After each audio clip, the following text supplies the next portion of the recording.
super progressive. What is good? Super progressive. I love that. What is good? Hernan, welcome to Glasgow.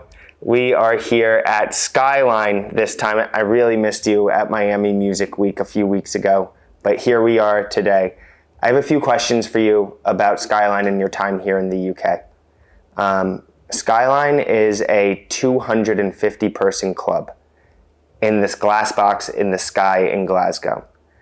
It's very unique, being as events are getting bigger and bigger.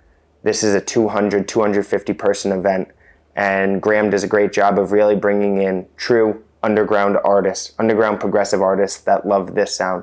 What made you say yes to Skyline the first time when you may not have known what it was about? Like, why'd you take a chance on Skyline on your booking calendar? It's a good question. I remember I didn't know much about the party, but I knew Graham for seeing in some other places he was traveling and going, and you can see the enthusiasm he had. This guy look at you, talks to you about music, and he gets so excited that you say, okay, at least I want to talk to this guy. I want to be his friend, you know? And then he started telling me about this party and all that. And you know, it's not that easy because, you know, it's a Sunday and you know, it's a small capacity. But at the same time, that's what excites us, especially the old school DJs. You know, we started this way. We know that you know, you may play for 40,000 people sometimes, but the emotion, the atmosphere that creates a small gig is unparalleled, you know. And so every time I can in my agenda to squeeze some smaller shows, I do. You know, normally it's a Thursday, so Sundays. Normally you do the big cities or the big shows on the weekends, like Friday and Saturday. But then, you know, you always try because, again, you see the people in the eye, you get the people very close. Yesterday, for example, I played also in Dublin in not 250, but it was like a smaller event, and it was amazing. You get that feeling from the crowd that is totally different from a big event. A big event brings you a different things, which is also really important and interesting and fun for a DJ. You know, the reaction when you play the right track for 20,000 people is insane. But you know, the 250 capacity and the hardcore clubbers that goes on a Sunday night, because that's also a different thing. It's not the same people that go Saturday night as Sunday night.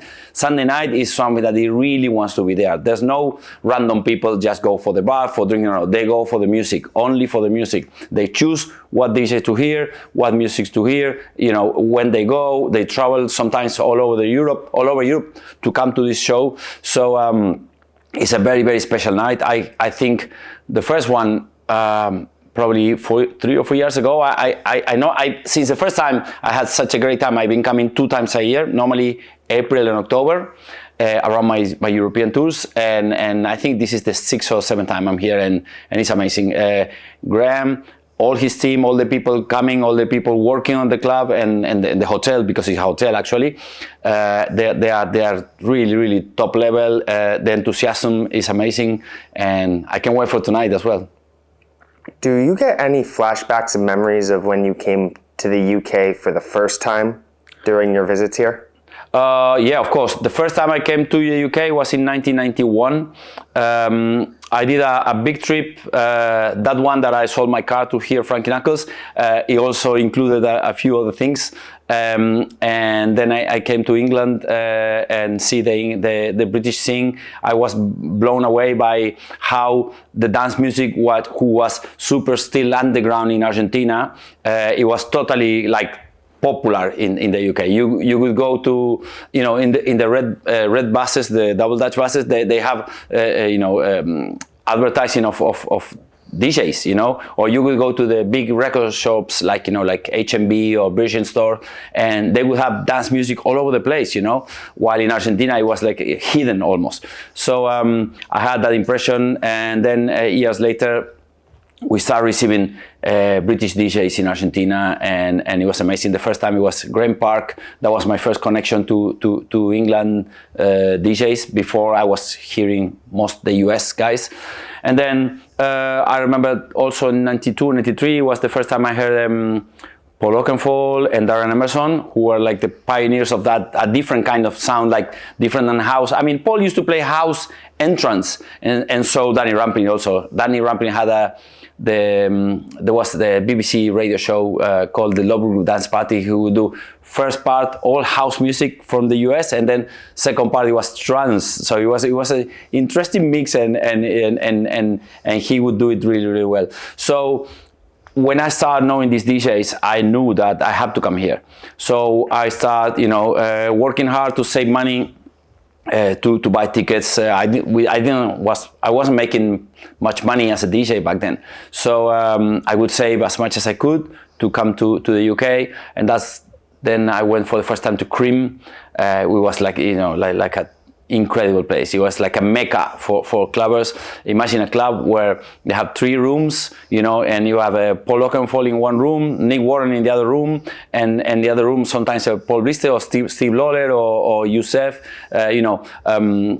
It was an incredible place, a place that 2 hours before opening you have a 200-meter queue of people trying to get in, and even you have Liverpool universities have people that they were studying there just because they would want to be on the weekends at Cream. That important was back in that time.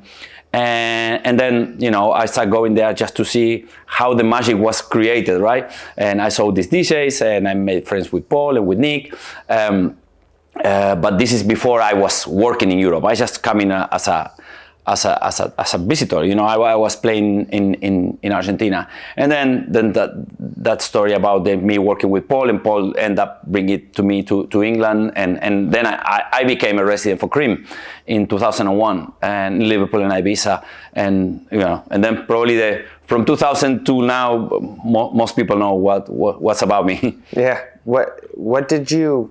I imagine on your travels, whether it was to the Sound Factory in New York or Cream here, you're bringing little bits of what you're seeing about international club culture and bringing them back to Argentina. Yes. What did you pick up from your time in the UK here at first that you may have brought back home?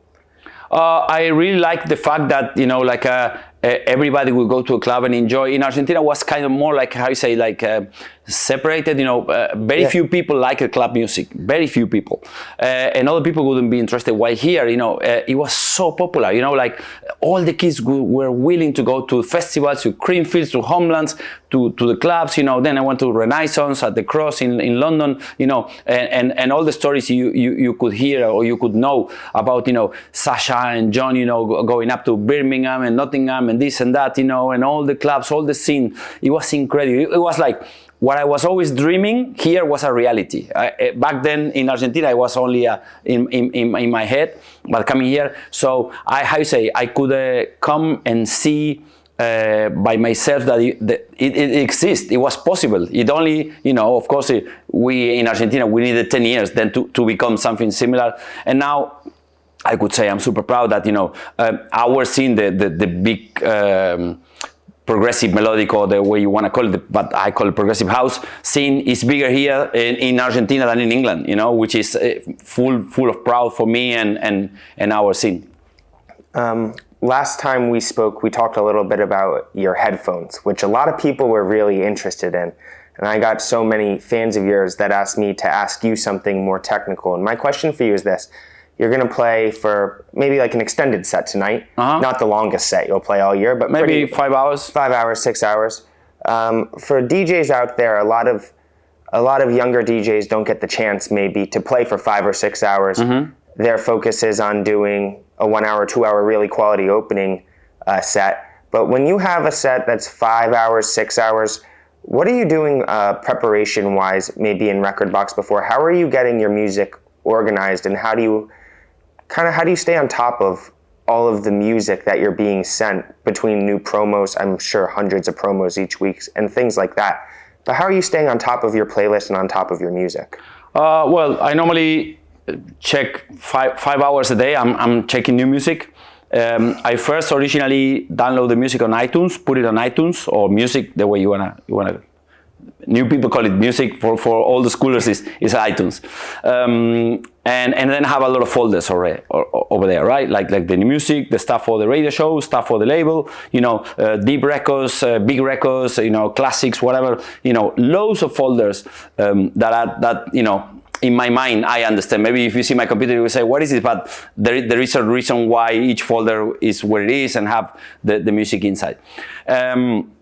Then coming to the weekend, I prepare, let's say, the current folders, the music that I'm playing at the moment, and then I export on Rekordbox, of course. That's these days is mandatory to have Rekordbox for you, and then but the thing is, I'm lucky enough to be checking new music all the time, but playing new music all the time. So it's like a gymnastic that you are always in a group, adding 10 new tracks to your set.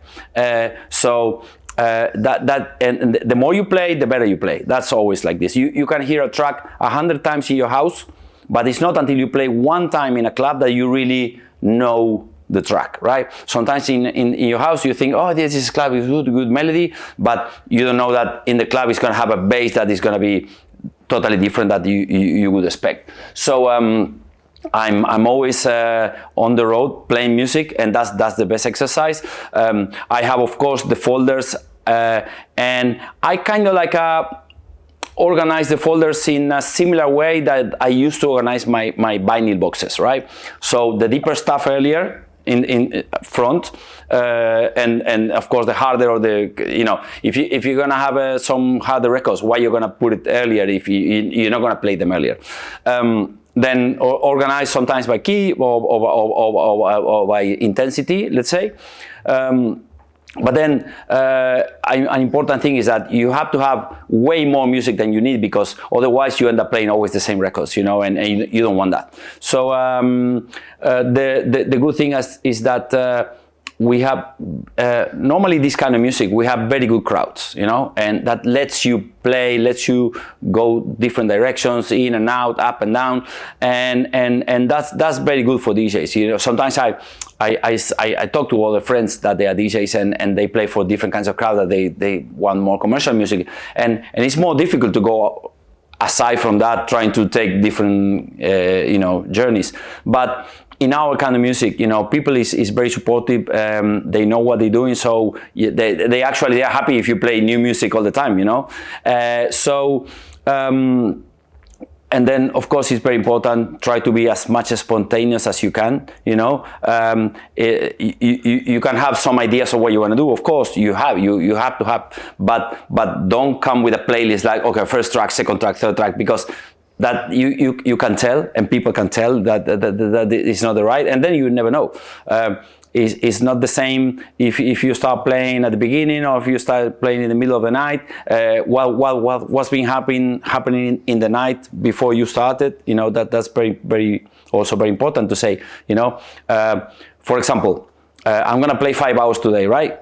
But I'm not the first DJ. The party started at midday and I started at 9 p.m. Okay, so I'm not gonna start playing 1 hour of deep records like I would have if I would be playing open to close, because the people don't need that. They've been already dancing with the Steven, with John Cosani tonight, Graciano, so you have to keep that in mind. You cannot say, okay, I have this playlist, I'm gonna play these records. No, because what about if the DJ on before you has been playing some amazing music, that it requires for you to go to a different direction, or change this or change that. Not to mention, I tell this a lot of times, that you play open air. It's not the same if it's sunny and suddenly start raining. It's a different music. I think 2 months back, it was my birthday in Argentina, and I was playing for 20,000 people, but I was playing from the beginning very slow music. But then start raining, big rain, massive rain, and of course, that requires a different kind of music. So I start playing more banging, more energetic music. But I was, unfortunately, we had to cancel later. But during those 3 hours, I was playing super hard and fast compared to what I normally would have done at that time in the afternoon. But with the rain and the lasers and stuff, it was amazing. So what about if I have everything pre-planned? I would say, oh no, now it's 6 p.m. No, I play deep records.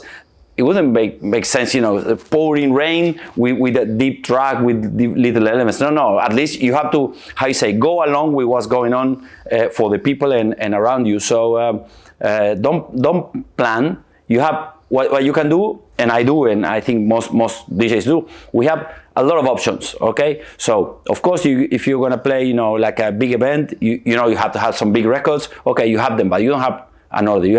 You see how it goes.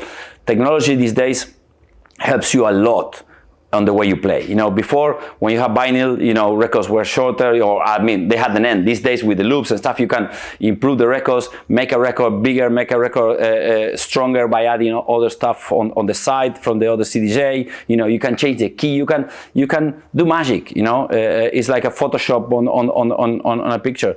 So use all those elements to enrich your sets and let you be more freedom rather to say, okay, no, I have these records. No. With those records, you can do a lot of other things, and make it bigger and according to the moment you go in. Well, that's really awesome to hear. I just want to thank you for your time. I know you've been traveling all over the place. You're going to get some rest before the gig tonight. I'm so stoked to be here and see it, and thank you very much, Hernan. Will, I can always thank you, man. I always happy to all your contribution. We didn't know how much we missed something like your page until you did it. Because back in the day, we had most people don't know, but when Resident Advisor started, it was all about progressive house, only about progressive house. Then they turned the back on us. No regrets. I'm just telling, but. And then there was nobody like doing the right thing about sharing the word and passing the messages about this music. So I'm sure that you see the excitement there's always around your interviews and your posts and everything. So thank you for that. In my name and name of all the other DJs that we support this kind of music, you are very important for us, and we are really, really thank you for all what you do. Thank you so much. It all comes down to the passion of the clubbers. These people just love the music so 100%. Much. It's the best thing ever. So thank you, Hernan. Thank you, my friend.